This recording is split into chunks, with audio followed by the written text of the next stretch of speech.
భూముల్లో నువ్వు చేసిన అవకతవకలు రాజమండ్రి ప్రజలందరికీ తెలుసు. ఆ భూముల్లో ఎన్ని కోట్లు తిన్నారో, ఎన్ని కోట్లు తీసారో తెలుసు. ఆ భూముల్లో మా స్లమ్, మా 5 వార్డుల ప్రజలకే మీరు పట్టాలు ఇచ్చారు. ఇప్పుడు ఆ పట్టాలు దేనికి ఉపయోగపడట్లేదు.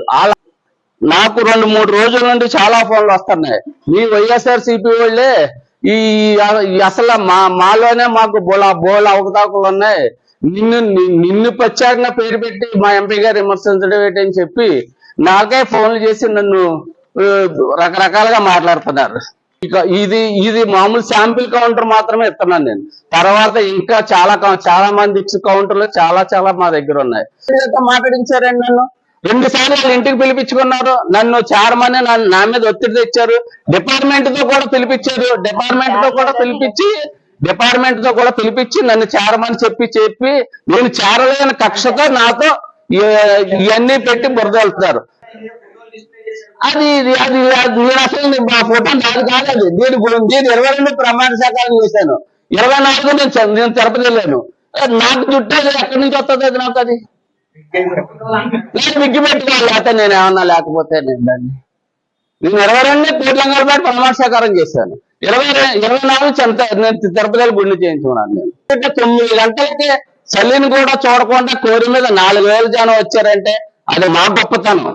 మా 5 వార్డులు మా ఇన్ఛార్జీలు గొప్పతనం. మేము ఇప్పుడు ఏ మీటింగ్ కి ఎవరిని 1 రూపాయి కూడా తీస్తారా? మేము అసలు డబ్బులు ఇస్తున్నా కూడా మీకు ఎవరు జనాలు రారు. మీరు వేసిన ఇన్ఛార్జీలు.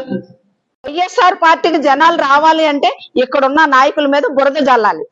ఆ బురద జల్లడం అనేది ఏంటంటే కొయ్యల రమణ గారిని ఆయన్ని టార్గెట్ చేసేసి, మీరు గతంలో ఉన్నారు కదా, వైఎస్ఆర్ పార్టీ గతంలో అధికారంలో ఉంది, ఇక్కడ నుంచి బోల్డ్ జనాలు ఉన్నారు, మరి అప్పుడు ఏం చేశారు మీరందరూ? అప్పుడు మీకు నోరు లేదా? అప్పుడు మాట్లాడటానికి అవకాశం రాలేదా? మొన్న లోకేష్ గారు వచ్చారు. లోకేష్ గారు వచ్చేటప్పుడు 4500 మంది పైన వచ్చారు. ప్రతి ఒక్కరికి తెలుసు. స్వచ్ఛందంగా వచ్చారు ప్రతి మహిళ కూడా. తెలుగుదేశం పార్టీ అంటే మహిళలందరికీ కూడా పట్టుకొమ్మ. ఆదిరెడ్డి శ్రీనివాస్ గారి మీద ఒకటి, ఈ కోరి ఏరియాలో ఉన్న నాయకుల మీద ఒకటి నువ్వు టార్గెట్ పెట్టుకున్నావు. ఆదిరెడ్డి శ్రీనివాస్ గారు అనేది ఆయన సత్తాకి నువ్వు ఎక్కడ కూడా పనిచేయవు. ఎందుకంటే గులివెంద పోసకి నలుపేదో తెలియదంట. అదే విధంగా నువ్వు చేసే పనులన్నీ కూడా నువ్వు ఒకసారి గుర్తుపెట్టుకో. అతను ఏం చేశాడు? అభివృద్ధి ఏం చేశాడు? దేవచాకులను ఆ బళ్ళ మీద వచ్చేటప్పుడు టక్ టక్ టక్ టక్ టక్ మన సౌండ్లు, అక్కడ ఎక్కడ పడిపోతామన్న భయం. మరి పుష్కరాలు రేవు, ఆ ఆటోలో ఎక్కేటప్పుడు కూడా భయం వేస్తుంది. అది నువ్వు చేసిన అభివృద్ధి. ఎంత తిన్నావు అక్కడ? కప్పు శాస్త్రం పెట్టావు, అక్కడ ఎంత తిన్నావు? ఇలాంటి పనులే తప్ప నీ ప్రజలకు ఉపయోగపడే పని ఏదన్నా చేసావా?